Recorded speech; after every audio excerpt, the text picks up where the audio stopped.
Hello, I hope you guys are doing well. Today I'm going to be talking about banned books, and I'm a little bit late to this. This has been a big topic on BookTube in the last month because of the challenge to Mouse in Tennessee. I was considering doing the banned book tag because that's like an organized way to talk about these things, but I thought I'd just, instead of being organized, just sort of go through some of the books that I've read in my lifetime that have been banned or challenged and what they have meant to me, and just sort of a more freewheeling discussion of like what it means to challenge a book and like why access to story and literature is important and why it's wrong to restrict that. So I went through some of the most frequently challenged and banned books in the last 20 years and just compiled a list of books that I read as a kid that overlapped and had some real impact on me. Without further ado, here are some banned books that I have read and loved in my lifetime. First off, I thought I would start with the Harry Potter series. I try not to talk about Harry Potter very much on this channel because, J.K. Rowling has sunk deep into turfdom, and even though it was an important part of my childhood and a formative book series for me, I don't necessarily need to be talking it up and sending money to her, but I think that that's a good place to say that, like, I would never say we should ban Harry Potter because of the views of the author. You can boycott buying a certain book to make a statement that you're not going to financially support that author, but saying that people can't read it is a bridge too far. J.K. Rowling is challenged mostly not because of her turfish tendencies, but because of satanic worship and magic and ungodly things like that, which is, I think, again, on the left, a little bit easy to make fun of, like, oh, how could they think that fantasy is seriously an assault on Christianity? But also there are communities in which kids' access to media and culture and books outside of the dominant religious view is restricted, and like just because it sort of seems funny doesn't mean it's not serious.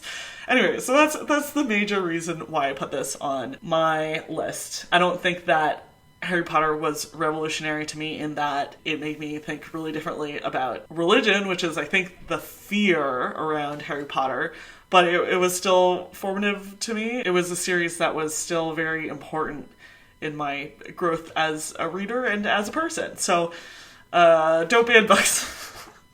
Wow. Is this video just gonna be me saying, like, banning books is bad?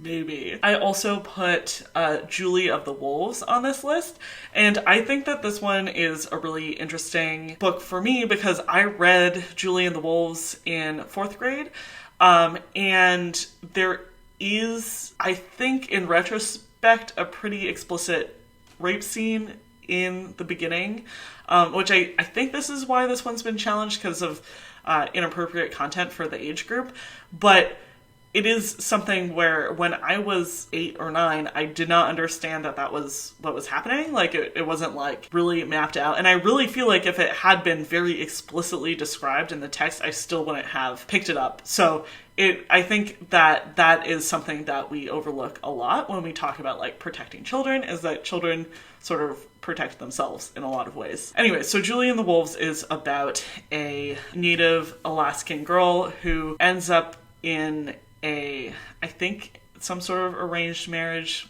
type of situation, but she decides to go off into the wilderness and fend for herself instead. So it's sort of a young girl's version of Hatchet, I would say. I think that there is definitely adult content that is talked about in this book, but as a child who had never had to grapple with that sort of material before, I didn't pick up on it, and I think that we forget that children do go through awful things, and literature can be a really important way of grappling with bad things that have happened to you or that you know about. So it's saying that, oh, this isn't appropriate for children is sort of maybe beside the point, because fine, maybe it's not appropriate, but it does, like, stuff like this does happen to children, and having some way to contextualize bad things that happen is important when you're a kid. So like maybe for me, the rape that happens at the beginning of this book wasn't something that I knew how to grapple with, so it just went over my head. Maybe for some other kid, it was an important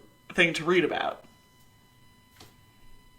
I'm just putting that out there. Sort of along those same lines. I'm sorry, we're probably... I'm gonna be getting into some spoilers in this video because I do want to talk about like the plot stuff that happens, and a lot of these books is like, you know, story points that happen in these novels that cause them to be banned. I don't want to have to avoid that. But I'm not going to like map it out so explicitly that I think these books are going to be ruined. But you might find out some stuff. If you don't want to hear about it, like, just skip past. That's fine. We're good. Anyways, the next book that I was sort of thinking about when I was thinking generally about banned books is Bridge to Terabithia. So this is a book that has been challenged for Satanism again, which I think is basically because it's a story of a young boy and his friend and their sort of like imaginary world. But I wanted to put this book on the list because similarly to Julie and the Wolves, this book has the death of a child, and like that's obviously a very heavy topic. Again, a lot of these books cover heavy topics, but at the time it didn't really it affected me emotionally because, you know, that's what story does. But also I found when I did in later life have experiences that reflected the content of the book, I found it very helpful to have a touchstone, even if it was a children's book, of like this is what losing a friend means, this is what grief means. And like, even though at the time it didn't help me process anything that was going on in my life, later in life I definitely returned to it as a way of thinking about events that happened. So I think that is also sort of a valid point to say like, yeah, okay, like maybe your 10-year-old is engaging with some dark stuff, but dark stuff does happen, and like what you read and engage with as a child does carry forward with you in your life and affect how you cope with bad stuff that happens in your adolescence and adulthood. And like that is an important aspect of literature, and we should not be so protective of our kids that we take that away from them. That's my read on that one. I have a whole list. I don't know if I'm going to talk about all of these. Another series on here that has been frequently challenged is the His Dark Materials series. And this is a sort of more subversive fantasy series than Harry Potter, I would say. And I find that this is the fact that this is on the list sort of funny, because I remember reading an interview with Philip Pullman once where he was sort of like griping about how Harry Potter gets challenged all the time, and he was just like, I'm way more subversive, like my books are so much more subversive than the Harry Potter books, like ban me. Not that he actually wanted his books banned, but he was like, Harry Potter is a Jesus retelling, like I'm actually like fighting the system here. Anyways, I just thought that was sort of amusing, but I did really like his series growing up, and I felt like his Dark Materials series was actually a very good counterpoint to the Chronicles of Narnia and Harry Potter and the classic fantasy series, which actually are quite overtly Christian in their messaging. So I really liked it, and it's sad to me that his books have been challenged again for that subversive messaging, because maybe you're a kid who's not Christian in a majority Christian school or something, and like where are you gonna find your counterpoint in literature? Like, where are you gonna find those stories that don't message along the lines of the majority opinion in your school library? And like, if you're taking books away from these kids because you don't feel like they should hear those messages, like that's just wrong to me. So that was a series that I loved. I would actually really like to reread that series because I think that would be really fun. I also want to watch the HBO show. Anyways, cool. Along the same lines, again, as kids experiencing bad stuff, I saw The Glass Castle has been challenged a lot, which Glass Castle is sort of, in the one sentence description, I'd say Glass Castle is Educated before Educated came around, the Tara Westover memoir. So Glass Castle is also a memoir of a girl who grew up in poverty with maybe mentally unstable parents. I don't remember the specifics quite so well.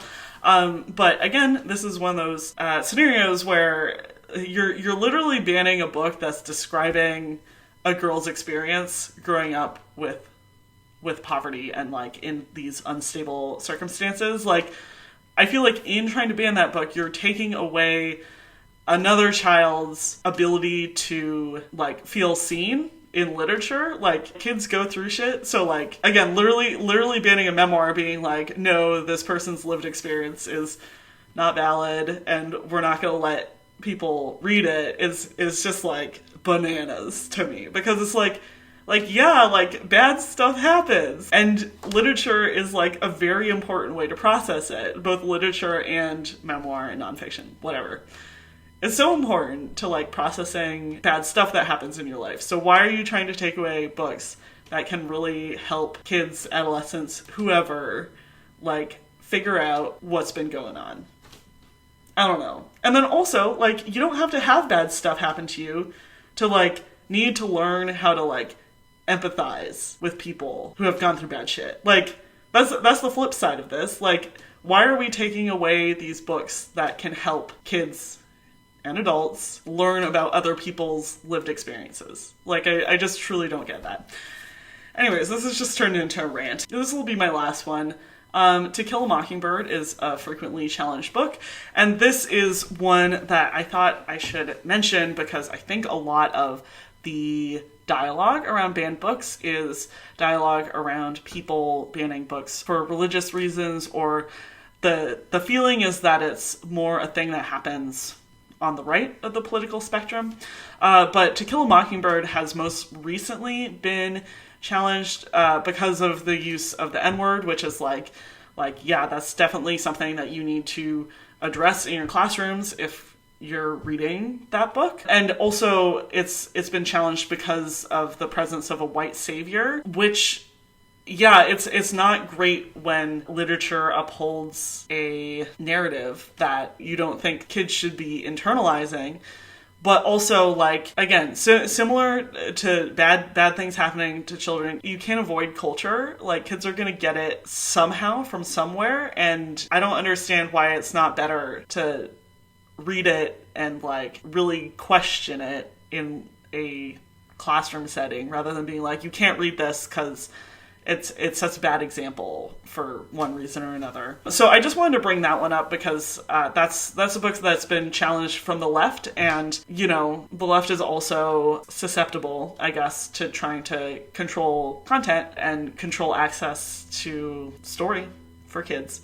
And it's important not to forget that. So anyways, that was my maybe somewhat depressing ramble about banned books. Do I have a takeaway message other than I've read some banned books? My takeaway messages are: literature is a way to form empathy for other people who live different experiences than you. Literature is a way to process things that have happened in your own life, both good and bad. And I feel like I should have a third one. The rule of threes for well-roundedness. And literature is fun and like one of the greatest pleasures of living a life as a human being on this planet, in my opinion. So, like, given everything that these books can give to us, like, why would you try to restrict them? Why? Is that my takeaway? That's my takeaway. Please put down in the comments if you've read any banned books, any of the ones that I talked about, any that really affected you as a kid, any feelings, thoughts. Feel free to go wild. Weird video, but thank you for coming along. Let me know what's up with you guys, and I'll talk to you later. Bye!